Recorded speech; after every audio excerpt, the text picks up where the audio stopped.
Assalamualaikum warahmatullahi wabarakatuh. Alhamdulillahi wa kafa, wassalatu wassalamu ala sayyidina Muhammadin al-mujtabah wa ala alihi wa sahbihi ahli sidqi wal wafa, amma ba'd. Sahabat-sahabatku, santriwan, santriwati Pondok Pesantren As-Salafiyah yang saya cintai dan yang saya banggakan, utamanya sahabat-sahabat yang saat ini sedang berada di rumah masing-masing. Saya selalu berpesan, jangan sampai kalian kehilangan waktu belajar. Meskipun di rumah, manfaatkan untuk belajar yang sungguh-sungguh. Karena ketika kita kepengen menjadi orang yang sukses di masa depan, maka waktu harus kita manfaatkan untuk belajar yang sebanyak-banyaknya. Oleh sebab itu, giatlah belajar, jadilah orang yang bermanfaat bagi agama, nusa, dan bangsa. Saya teringat makalah Imam Syafi'i, wa man fatahu ta'limu waqta syababihi fakabbir alaihi arba'an li wafatihi. Barang siapa yang di waktu mudanya tidak belajar, maka takbirlah 4 kali. Dalam arti apa? Dalam arti waktu yang paling ideal untuk belajar adalah masa muda. Ketika masa mudanya dia kehilangan waktu belajar, maka sama dengan jenazah yang disolatkan. Oleh sebab itu Imam Syafi'i mengatakan fakabbir alaihi arba'an li wafatihi. Takbirlah 4 kali. Yang takbir 4 kali adalah sholat jenazah. Berarti orang yang kehilangan waktu belajar di waktu mudanya, meskipun dia masih hidup, tapi pada hakikatnya dia telah mati. Sahabat-sahabatku, santriwan, santriwati Pondok Pesantren As-Salafiyah, melanjutkan pelajaran yang kemarin, yaitu mengenai hukum mim dan hukum nun yang bertasydid. Disebutkan di dalam kitab Syifa'ul Jinan, wa ghunnatun qad aujabuha abada. Wa ghunnatun utawi bacaan ghunnah iku qad aujabuha, teman-teman majibake sapa ulama ing ghunnah abadan ing dalem saklawase. Fil mimi ing dalem mim, wan nuni lan nun idza ma syuddita ing dalem nalikane den tasdid apa mim lan nun. Jadi bacaan ghunnah, bacaan berdengung, ulama telah mewajibkan pada mim dan nun yang bertasydid. Bacaan berdengung, saya ulangi, telah diwajibkan oleh para ulama pada mim dan nun yang bertasydid. Jadi ada nun yang bertasydid, kemudian ada mim yang bertasydid, maka ini wajib dibaca ghunnah. Sekarang nun dan mim yang bertasydid itu hakikatnya bagaimana? Hakikatnya nun dan mim yang bertasydid itu huruf pertamanya, misalnya seperti inna, huruf pertamanya adalah huruf yang mati, kemudian huruf yang keduanya adalah huruf yang hidup. Jadi huruf yang bertasydid itu pada hakikatnya 2 huruf. Yang pertama mati, kemudian yang kedua hidup. Amma.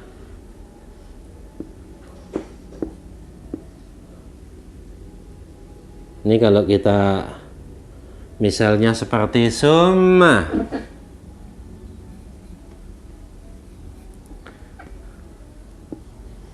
summa, maka kalau kita tulis jadinya seperti ini, summa.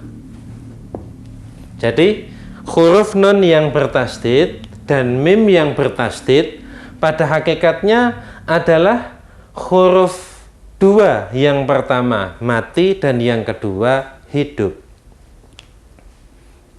Kemudian kalau kita dekati dari segi makhrajnya, antara makhraj nun sama makhraj mim memang berbeda. Kalau makhraj mim itu dari bibir, kemudian kalau makhraj nun itu dari pinggir lidah. Jadi nun kalau dalam bahasa Indonesia barangkali bisa disamakan dengan huruf N. Hanya saja kalau kita mengucapkan huruf nun sesuai dengan hukum tajwid, sesuai dengan makharijul huruf yang dijelaskan di dalam ilmu tajwid, maka ketika kita mengucapkan makhrajnya dari pinggir lidah, kemudian di situ ada sifat jaharnya. Jadi kita tidak boleh mengeluarkan angin pada waktu mengucapkan nun. Na, ni, nu, an. Na, ni, nu, an. Na, ni, nu, an. Sifatnya jahar, tidak sambil mengeluarkan angin pada waktu kita mengucapkan nun. Kemudian pada waktu kita itu menemukan ada nun yang bertasydid seperti contoh ini, maka kita wajib baca gunnah. Gunnah itu adalah berdengung. Berdengung itu adalah kita memasukkan angin dari mulut ke hidung, itu namanya berdengung. Kemudian lama dengungnya adalah satu huruf atau dua harokat. Jadi membacanya begini: wa inna jahannama la muhitatum bil kafirin summa latus'alunna yauma idzin 'anin na'im. Ini ada mim tasydid, nun tasydid, nun tasydid, amma, maka harus dibaca dengan bacaan berdengung. Kalau orang membaca dengan bacaan tanpa berdengung maka salah. Ada orang membaca wa inna jahannama, wa inna jahannama. Jadi kita baca berdengung, kita dengungkan, kemudian kita tahan dengung tersebut selama satu alif atau selama dua harokat. Mari kita praktekkan bersama-sama. Jadi lamanya berdengung adalah satu alif atau dua harokat. Meskipun di sini satu alif, dua harokat di sini tidak bisa dikonversi dengan satu alif pada bacaan mat. Jadi lebih panjang lagi. Jadi satu alif, dua harokat atau dua kali ketukan, hanya saja di sini ketukannya agak lambat sedikit. Jahannama la muhitatum bil kafirin summa latus'alunna yauma idzin 'anin na'im amma yatasaalun lahunna in kuntum.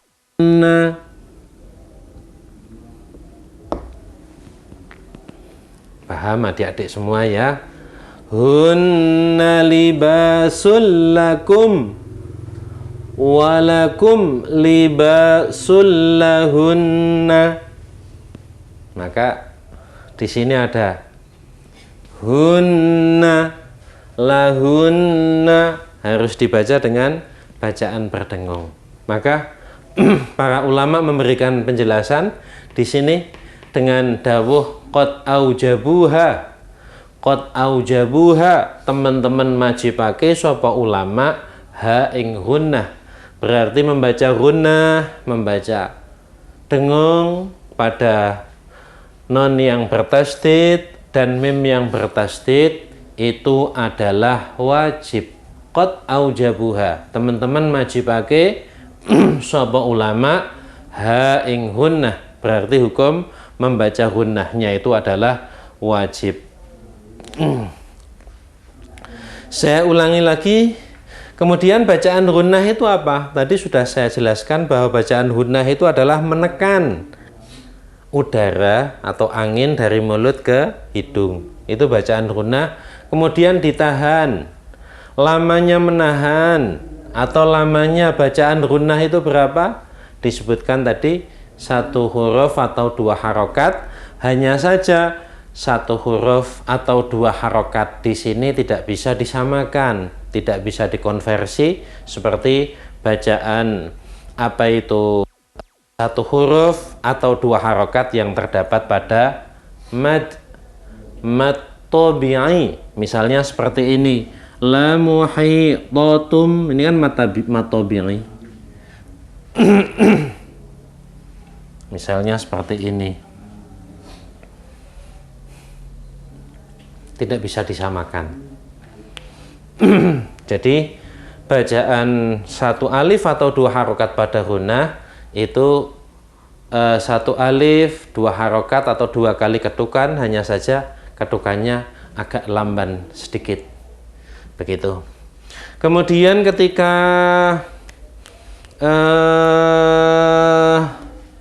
waqaf, ini ketika waqaf kan harokatnya harus dihilangkan. Ini dengungnya juga masih. Bahkan kita membaca dengungnya pada saat waqaf itu kita dengungkan yang dengungannya itu adalah 3 harokat. 3 harokat. Atau 1,5 alif. Hunna libasul lakum walakum libasul lahun. Agak panjang.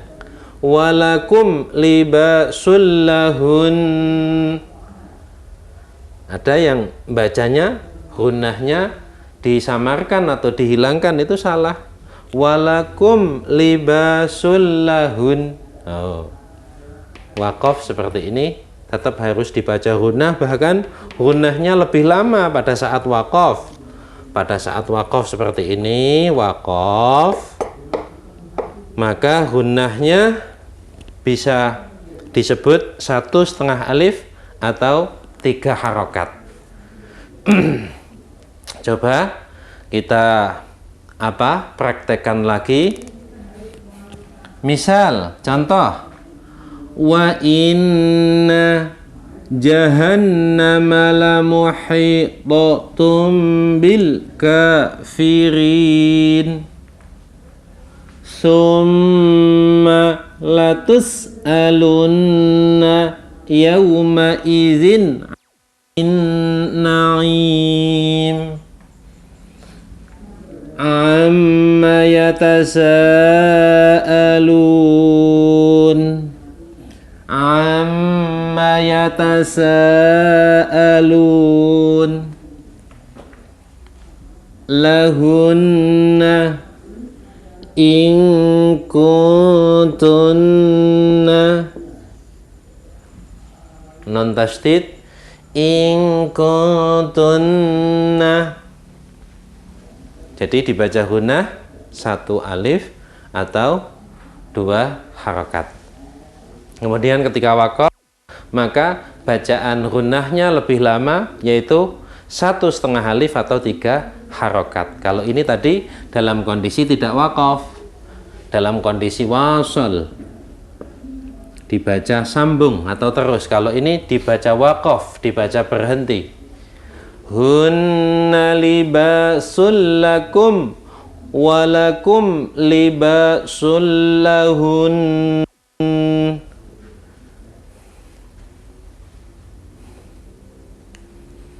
Hunna libasul lakum walakum libasul lahun.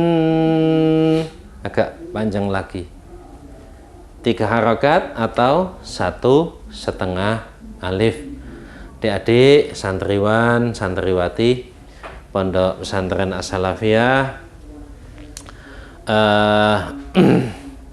ini satu nadhom ini menjelaskan tentang apa itu hukum tanwin dan hukum non tasdid dan mim yang tasdid. Yang tadi sudah saya jelaskan bahwa non tasdid dan mim tasdid adalah pada hakikatnya adalah dua huruf, yang pertama mati dan yang kedua hidup, kemudian dilebur menjadi satu, kemudian dikumpulkan menjadi satu, jadilah non yang bertasdid seperti ini dan mim yang bertasdid seperti ini.